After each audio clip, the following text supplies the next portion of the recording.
Heritage Series, Latina Leaders Rising. We're so excited today to be talking to City Council President of Denver City Council, Jamie Torres.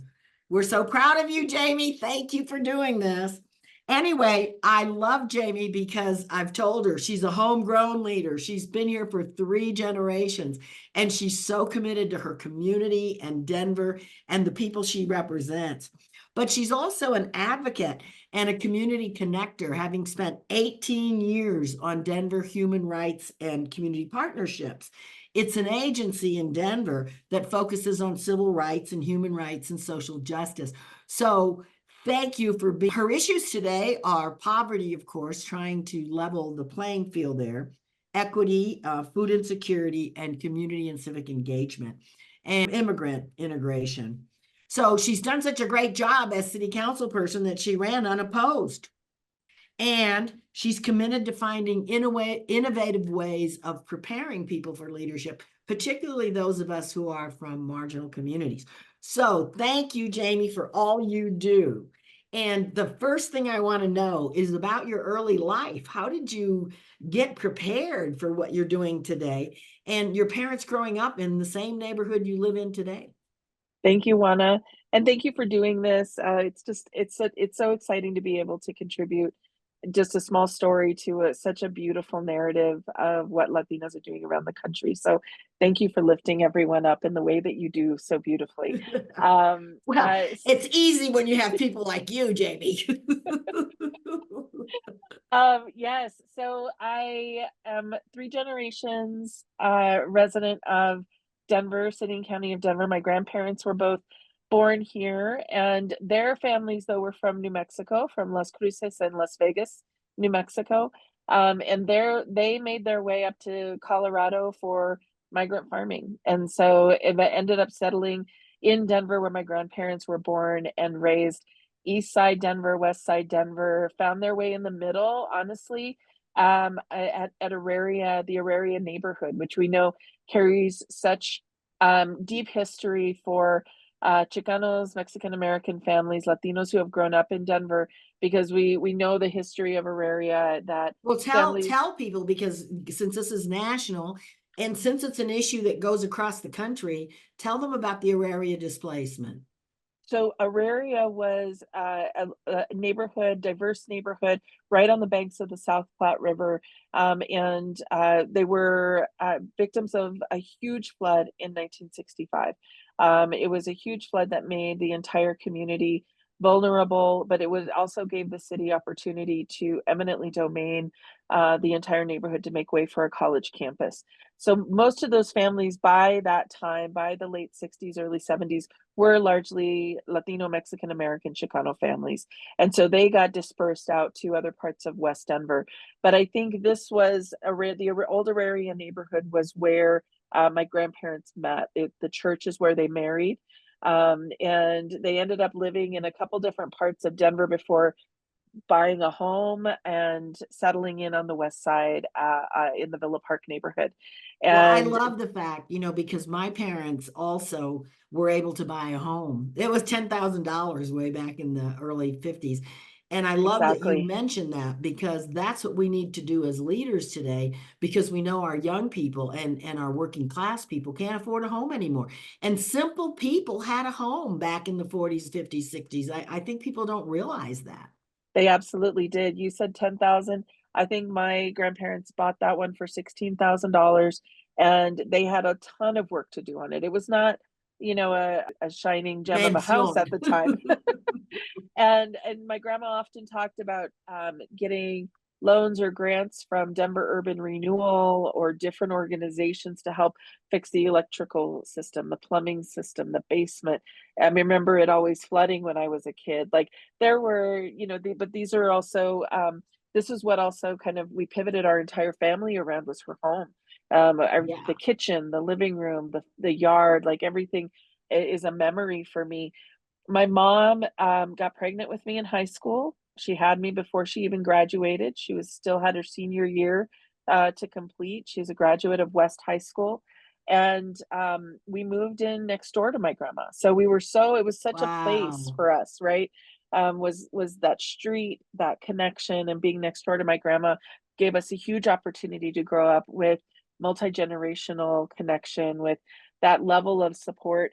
But my mom was still a single mom, and she relied heavily on other single moms. That was the network, right? In making sure that she could get what she needed done, and what they needed to get done for their families, was this connectivity So between Jamie, single what year were moms. you born? Just to ask you. 1977. Ah, So I that and is and great.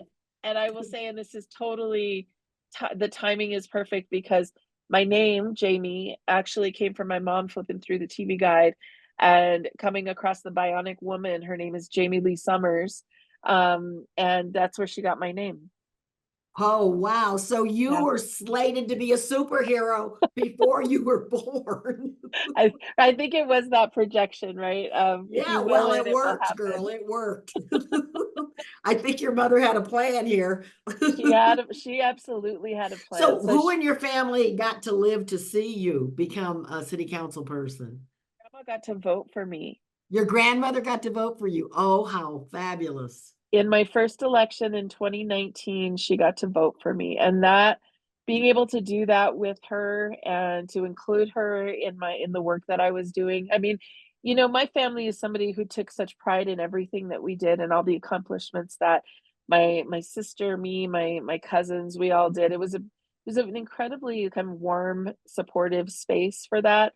I remember being able to watch her react to seeing me on the news, or seeing a flyer come through with my face on it, or anything like that. It felt really amazing to be able to give that gift to my grandma.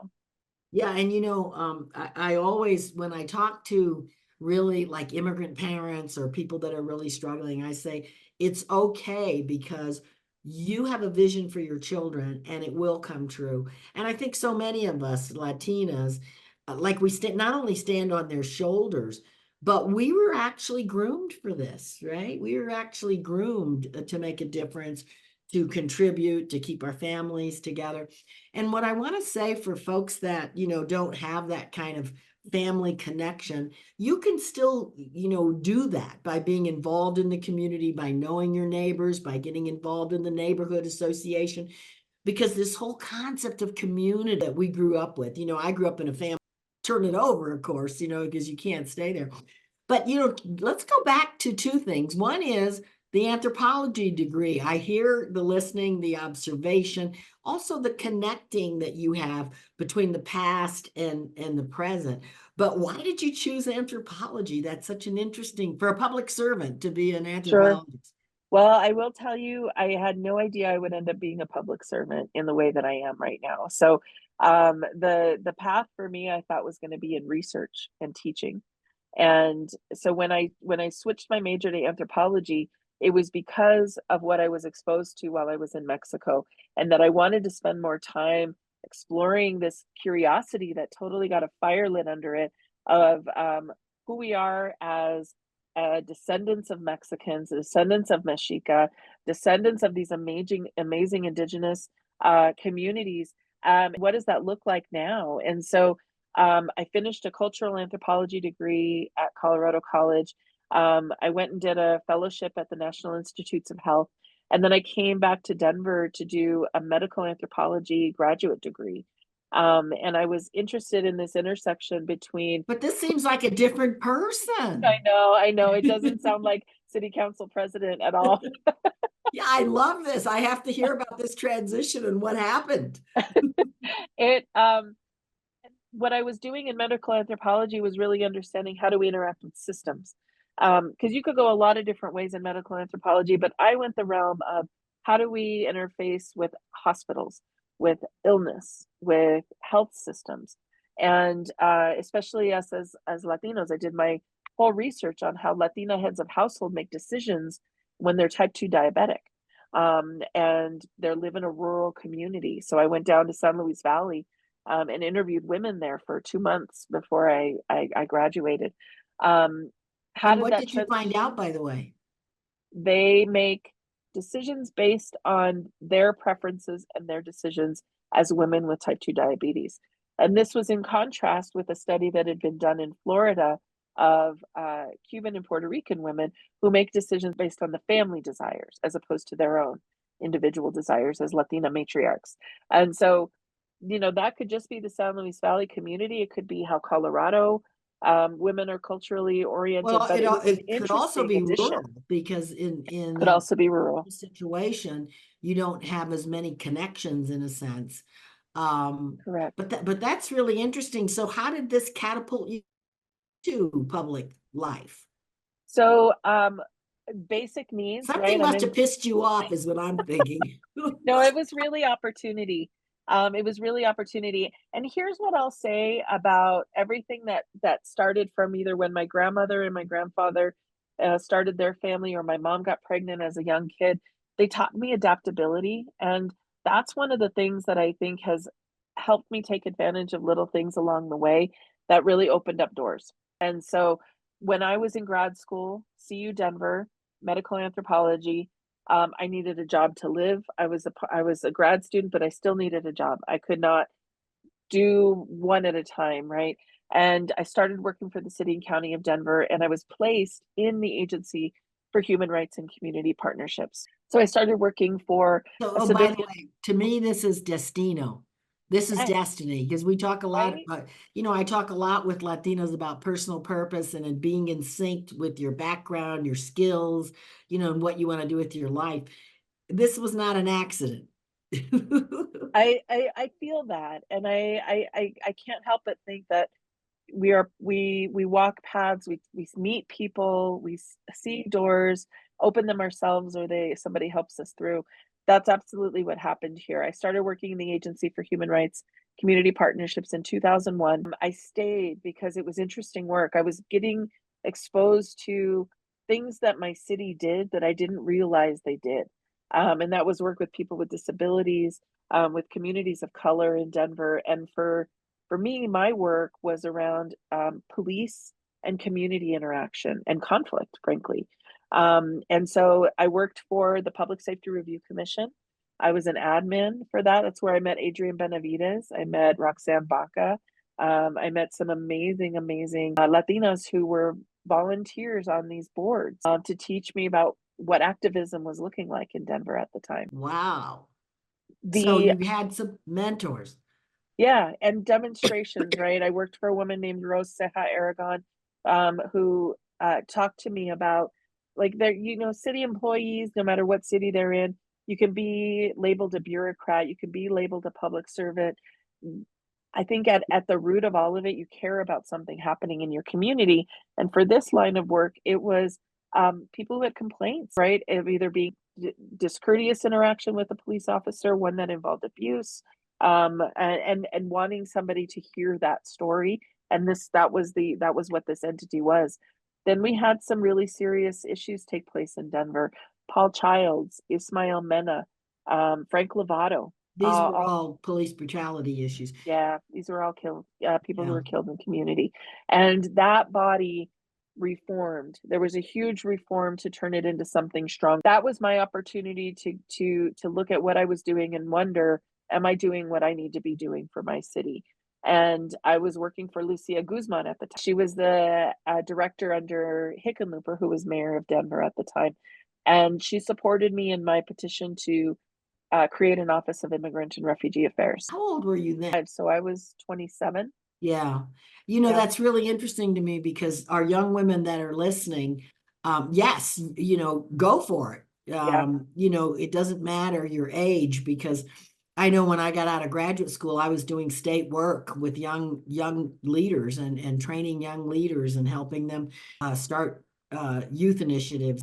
I actually think young people have a little bit of fire for stuff like that.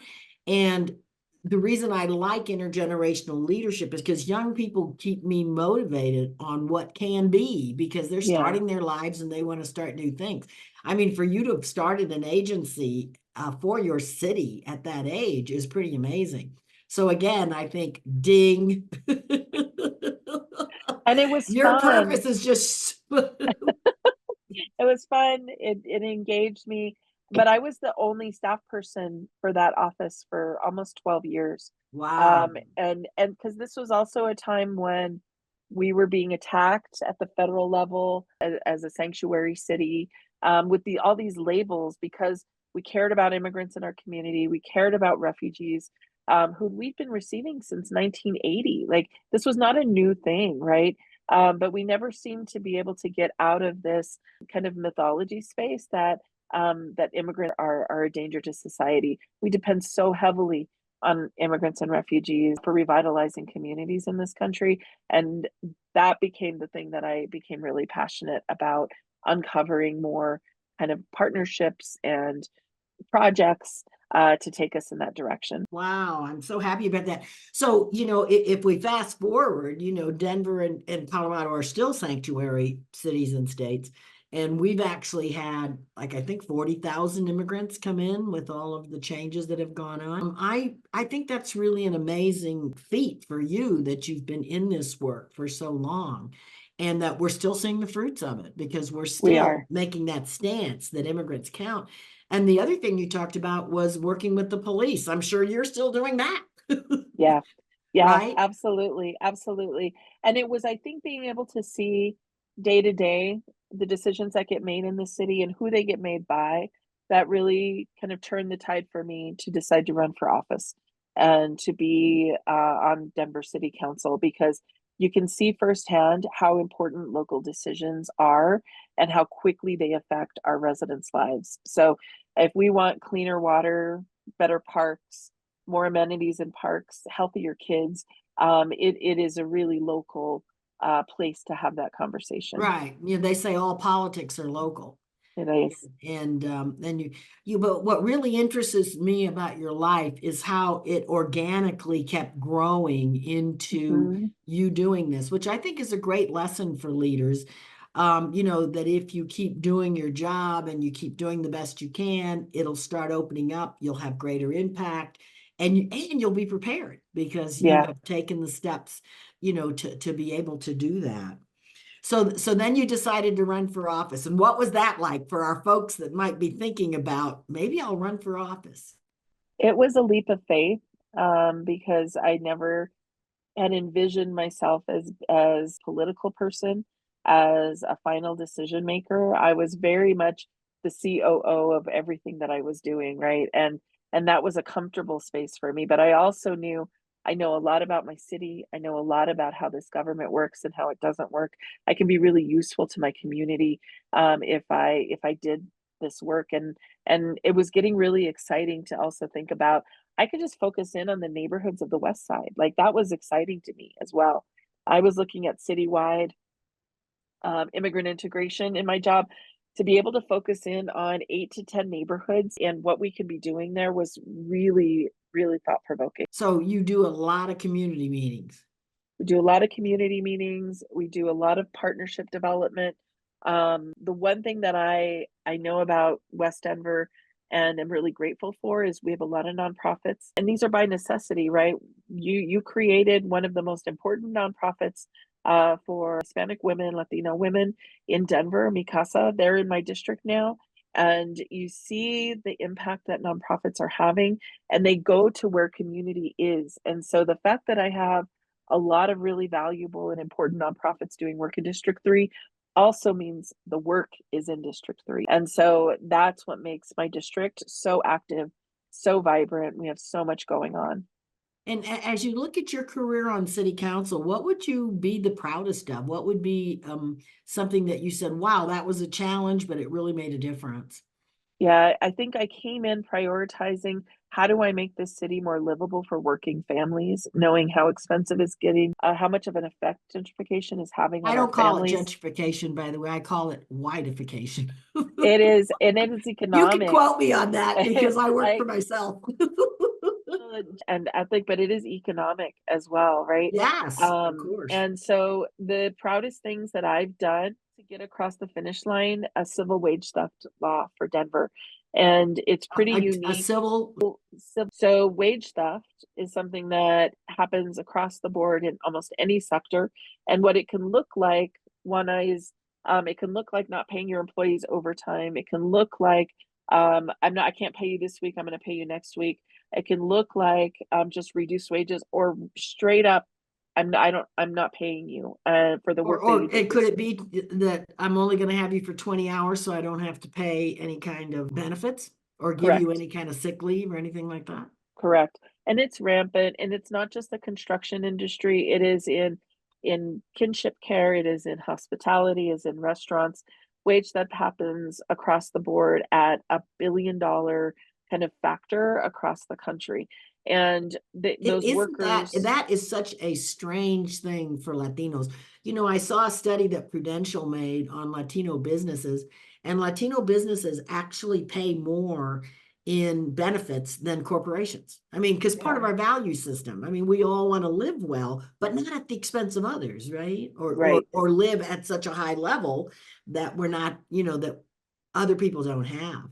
So And it's if hard to my understand why a it big is company would not pay their people. right. I What mean, did the you more find about profit, that, by the way? I mean, there's any number of reasons why. Predatory practices is one of the most obvious. But you know, there's some folks who don't know. I didn't realize I had to pay you X amount. The new minimum wage in Denver would just increased or something like that. But there are others who know exactly what they're doing and why, and that they're trying to cut employment costs in order to increase a revenue stream. And so, like we know that that's happening, and it happens across the country. Why workers didn't have anyone to go to in order to try to recover those wages was one of the biggest reasons we started this work and created a law where we have a division in the city that now goes after that money for those workers. And in its first full year of development, it returned over $2 million to Denver workers. It recovered those wages for those workers. So Wow. it is a big deal. And this is important to me because this can be one of the things that helps keep families in West Denver who are otherwise going to get pushed out because they couldn't make rent or they couldn't pay their mortgage or they couldn't cover grocery costs or whatever it is that they're trying to Right. cover because somebody decided not to pay them what they owed them. So that's important to me. The other has been the movement to save mobile home parks in Denver. We've got 5 mobile home parks. They're home to over 300 families. And the trend across the country is for mobile home parks to sell for that land to be redeveloped and those families kicked out. What we recognize is that is a form of affordable housing of naturally occurring affordable housing in Denver, and there are naturally occurring communities that are built in those parks. I've got one in West Denver. It's in the Westwood neighborhood, and they just bought their mobile home park. This is the first resident-owned community They bought in it? Denver. They bought it. Wow. And that's in your district? Yeah. What a great, did you help with that? Yeah, and we had to change zoning rules. We had to create a new zone district, which is underway now. We had to get they got a huge loan from the city, a forgivable loan from the city, but it was also through organizing. So they organized. We got help from a nonprofit activist. Like it was a huge effort, but it was really those residents who did it, right? It was really those residents who said, "We can do this. We can own our park, and we can." Manifest our own destiny here, and they did it, and you know we were able to accomplish together a really amazing thing. Well, I have to say this to the folks that are listening. You know, a lot of times they want to hear about celebrities or they want to hear about really sexy stuff. This is sexy. This is what leadership is, right? I mean, it's not as glitzy as maybe, you know, being online and being an influencer in that way. But when you save people's homes and you get people empowered to say, we can do this, that's leadership. And what a difference to be able to have people that own their own trailer park. Yes. Those are just wonderful things. Well, you know what I wanted to ask you as well. I know you said that each of the Latina leaders on the city council have their own style, but have you, I mean, and everybody has to know out of our 13 in Denver, 6 are Latinas, 13 council people. But have you seen like some of these values we're talking about, like advocacy for people or keeping your neighborhoods? What are some themes that you might have? Because when you have 6 Latinas on the city council, hopefully we're making an impact. 100%. And it wouldn't serve the city well if we all were focused on the same thing, right? So Right. what's really amazing is watching all 6 of these counts bring the passion area, the training area, whatever they did professionally into this work. And so we've got one who's leading on land use and zoning regulations. We've got another one who's leading on wildlife and natural Oh, say preservation their of names, by the way, waterways. so people Thank can you. start Will understanding. do. So Yeah. our land use is her passion. Zoning is her passion. Councilwoman, now council president, Amanda Sandoval. We've got a wildlife biologist on city council. Her name is Stacy Gilmore. She represents the far northeast Denver, Montbello and Green Valley Ranch, and has this incredible passion for how people and kids in particular interact with their natural environment. We've got Diana Romero Campbell, who was just elected council's vice president pro tem, and she's come up from connecting kids with college opportunities. Our child care system that's based on friend, family, and neighbor networks.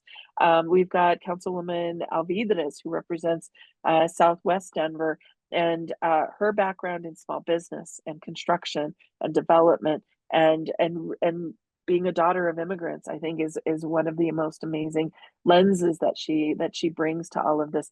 And then Councilwoman who represents the whole city, Serena Gonzalez Gutierrez, who comes from working with kids who are involved in the criminal justice system in trying to reduce that level of crisis and intervention systems in human services. She's a social worker. Really amazing breadth of experience that these 6 women bring forward. This is so beautiful, not only because they're covering the waterfront with the issues that impact people, but also because they care. Yeah. They're working for others. They're truly public servants. And I would say that that is a Latino trait or a Latina trait out of our culture. In the past, and this is what when I think about my mother as well, she used to be a daycare mother after she worked in the lunchroom for years washing dishes, and took care of children. And I say that she was one of the greatest servant leaders I ever met. I've met a lot of Yeah. leaders, but our grandparents, our parents sacrificed their lives so we could be where we are today. And so I have that sense of, I'm still carrying on my mother's values. Mhm. We just have greater impact. We now have, I mean, look at these Latinas, not only on city council, but having their individual issues where they can really do like what you did with the trailer park or with recovering wages, which is I mean, every American should say people should get paid for their work. I mean, this is an American value, not just a Latino value. But That's I'm right. just so proud that we have these Latinas that not only are educated and have a great background, but are working for their people and have identified the issues where they can have an impact. Yep, 100%. And you look at that group of 6, probably 5 of us are born and raised in the districts that we currently serve. So we have taken all of that passion and we've kept it local, right? We said we can make a difference right here, and it creates a different kind of outcome, right? If you've got somebody who knows where we've been over the last 20, 30 years. Yeah, that's why I've said to you that I believe that the big difference for the Denver City Council is that we have homegrown leadership. And Hmm. that makes a huge difference because you're committed to the city, you're committed to the future, you're committed to the children that are here. And you can reach back to your grandparents and the people that came before you. And I think really make them proud in a sense. Yeah, You yeah. really have that sense of I'm fulfilling the vision and the aspirations of my grandparents. Well, with all this stuff you do, and this may be a question you're going like, Juana, how do you keep yourself motivated, healthy? And also, what are some of the challenges of being a city council president and being on the city council? Yeah, those I think are the things um that are always top of mind because you have to refill your cup somehow. You have to come back and gather back up all of your energy and your motivation because it's not always such positive outcomes and positive work and positive feedback. There are plenty of people out there who have something negative to say, or mean Oh, that's a or hard one, by the cruel, way, isn't it? right? Yeah, I It's mean, you're hard. working as hard as you can, and then people are criticizing you. That is a hard one, I think. And critique for kind of partnership and improvement, always there for that. I'll even offer it up, right? And so what I do, I will always go back to groups of camaraderie, groups of friends, groups of women primarily, who one remind me, okay, I'm not crazy in how I'm interpreting this particular moment or this interaction, right? They reinforce to me, trust your gut, you know what you're seeing, you know what you're hearing, and you've got a handle on the right direction. But also a place to vent, a place to laugh, people to laugh with and to trust, because this kind of job can definitely lead to putting up different kinds of walls because you don't know who to trust, Uh-huh. and you don't know how they're going to use that conversation that they just had with you, and so it's so powerful to have people that you can have that trusting relationship with, who are with you for the long haul. And these should be also be the same people who tell you, Jamie, you're doing the wrong thing, or don't continue to do that. It's not going to lead you where you want it to go. My I was going to husband, ask you about that because it takes yeah, sacrifice from the family for you it to be really able does. to do this. It's time, it is coordination of who's going to do what, because somebody has to take care of somebody in the family or the house, or fix a thing, and you definitely feel compelled to always be visible and present in community to let people know you care about the issue or you care about the job. And we've always also got to make times for ourselves as human beings. And so having a partner that is always there as a partner. Sometimes it's 30% me, 70% him, right?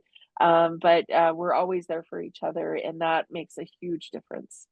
Well, you know that this whole idea of having this, and it's not even a network, it's comadres, really. It's your Hmm. comadres, it's your friends who are there.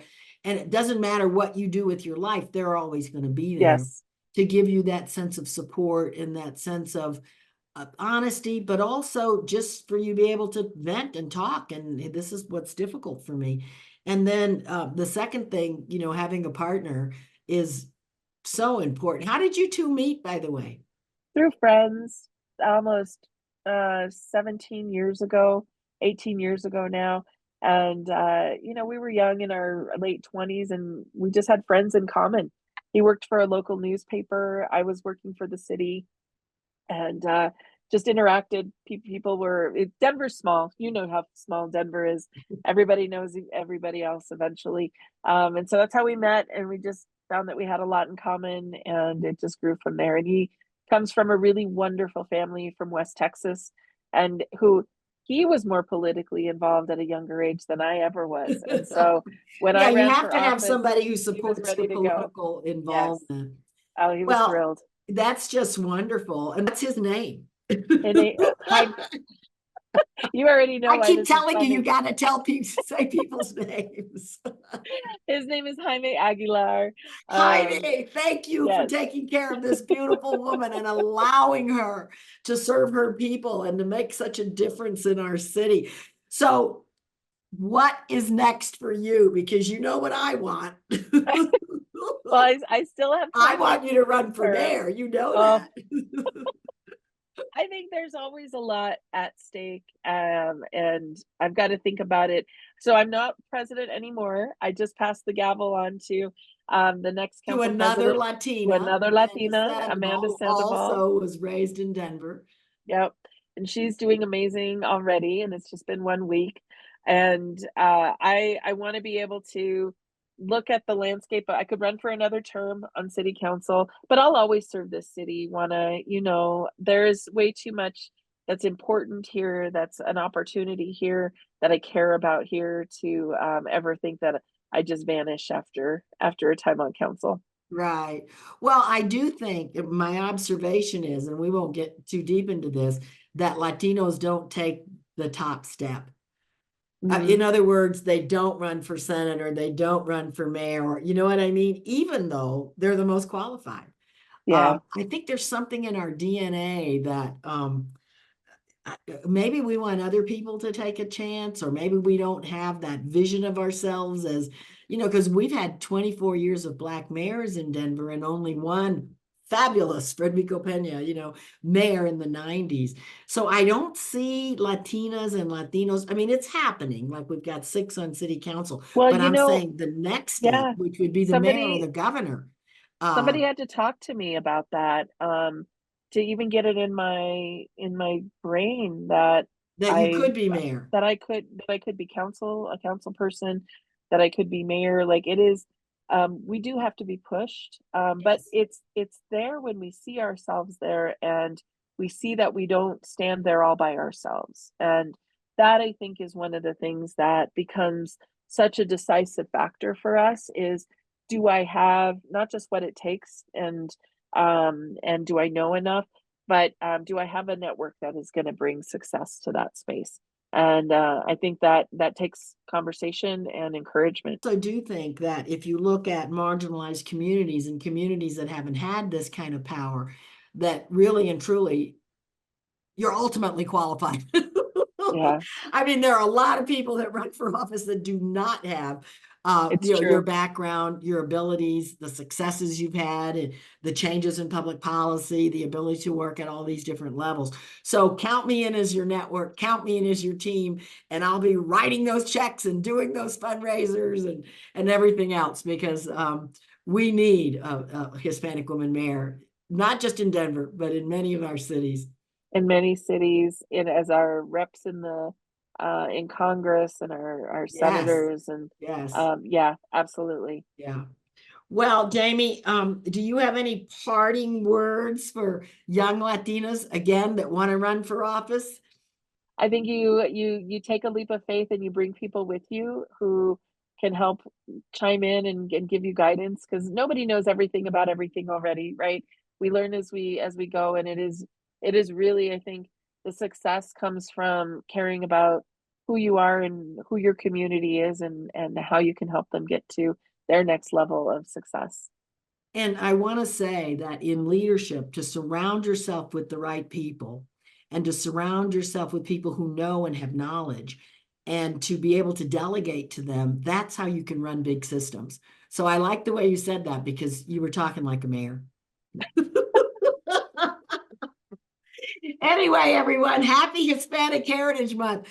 Check out all our Latinas that are doing such great things across the country, because a lot of times we don't know, because we're in Denver and we don't realize that this is a national movement of Latinas who are really ready to step into leadership and to go to that next level. And I want to thank you from the bottom of my heart. I came to Denver when I was like in my 20s, so I consider myself from the city. And to have people like you and the other young women in city council, and to see the potential you have for like 20 and 30 years of public service, it just makes my heart sing. So thank you so much for what you do. And I hope everybody out there got real inspired. Jay, sure you tell her, hey, sky's the limit. Thank you, Juana. Thank you so much.